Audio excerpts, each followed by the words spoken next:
Hello, everybody, and welcome to Grizzly Survival and Prepping. We're here today to talk about my fire starting kit. This is a pretty nice size fire starting kit. I built this a while back. It's designed to either be a standalone or work in conjunction with both a 72-hour kit or bug out kit or anything of that nature. You can just throw this inside of there, but you could also, if you know that you're just going to be starting a fire, say you're going camping or got a bonfire, you can pull this out, and this has everything you're going to need to start that fire. Without any more bullshit, let's just get into it. Start off, like I said, this could be a standalone kit. That's why you got a small little K-Bar brand kind of neck knife. Nice little knife. If this was going to be a standalone kit, I would suggest keeping a knife in there as I struggle to get it sheathed.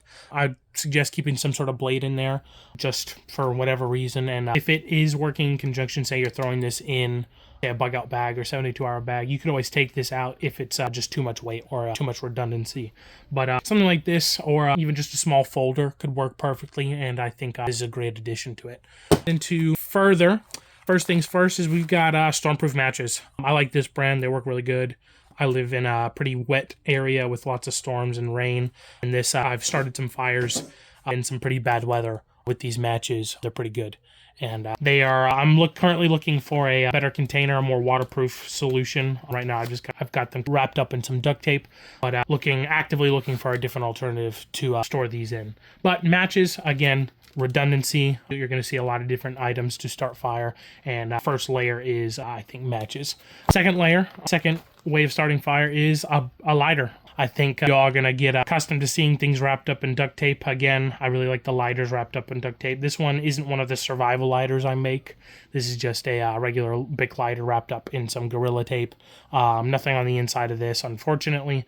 Just didn't feel like it was necessary. But again, just a regular Bic lighter. I do modify them, and I take that metal plate off the back of that, just so if it's cold or you're wearing gloves, it's a little bit easier to start it. Again, duct tape can be used to extend your flame. If you run out of matches or you don't want to use matches, you can pull off a piece of this duct tape and use it that way.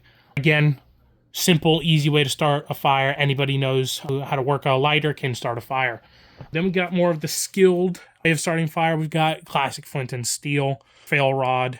I like the nice thick ones. I see some of them can be real thin. They tend to break. I like these thicker ones.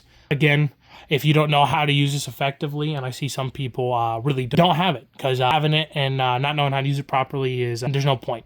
So definitely practice with it and train with it if you're going to have it. Be confident in yourself that you can actually use this if the time were to arise to get it started. Another thing I think a lot of people don't think when they think about ferro rods, especially people just getting into it, is you need something to light with a spark. Not everything can just catch on fire with a spark.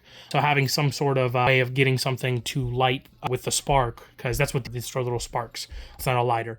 So leaves just aren't going to cut it. So having different ways to get tinder that's fine and small enough to light with a spark is ideal, and a lot of people don't think about that. So if you're going to have this, think about how you're going to use it. I'm going to the next part. Again, this isn't super packed out, but we got some fire sticks. I really like these. These are really good. They're really good for starting fires in bad weather. I've used them a lot. Again, I really like this. You can break them off, or you can just light the whole stick. They're pretty good. I light with both the matches and the lighter. Makes pretty good. Just extends the flame from your lighter or your match. It gets things started and keeps things going. I really like these. Again, I've gotten them wet. I've soaked them, and they stay pretty dry after you cuff them up a little bit. But I like having these. But we got that. We just have a bag. I've parted out some of these for some of my other kits and family's bug out bags and stuff. So we got these. Keeping them in a Ziploc bag where they can stay dry is preferred.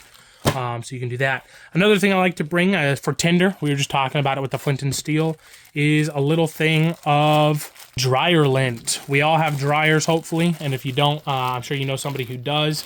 Get some of that dryer lint. That dryer lint is really good for starting a fire with sparks. You can get your fire going. Again, that dryer lint's really good. You can fluff it up and then they're really nice.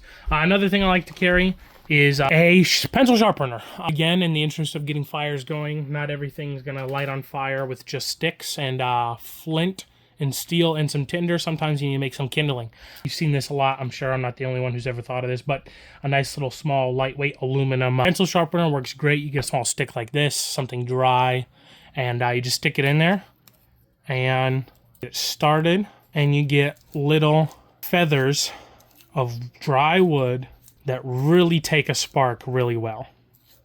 And I'll kind of get some more. But you see just a stick, you just shove it in there and you get little feathers for your fire, really nice and thin, easy to catch. This in conjunction with the dryer lint makes a really good tinder, and combined with that makes really good stuff for starting a fire. That's pretty much it. Again, it's not really big. Again, it's just a fire kit. I think it's pretty good though. And if you have any other suggestions, I'm thinking about putting some survivor cord in there, maybe wrapping it up somewhere in there with some survivor cord. Again, another way to start a fire with the innards of that. If you have any other suggestions, though, let me know in the comments down below. And thanks for watching. Bye-bye now.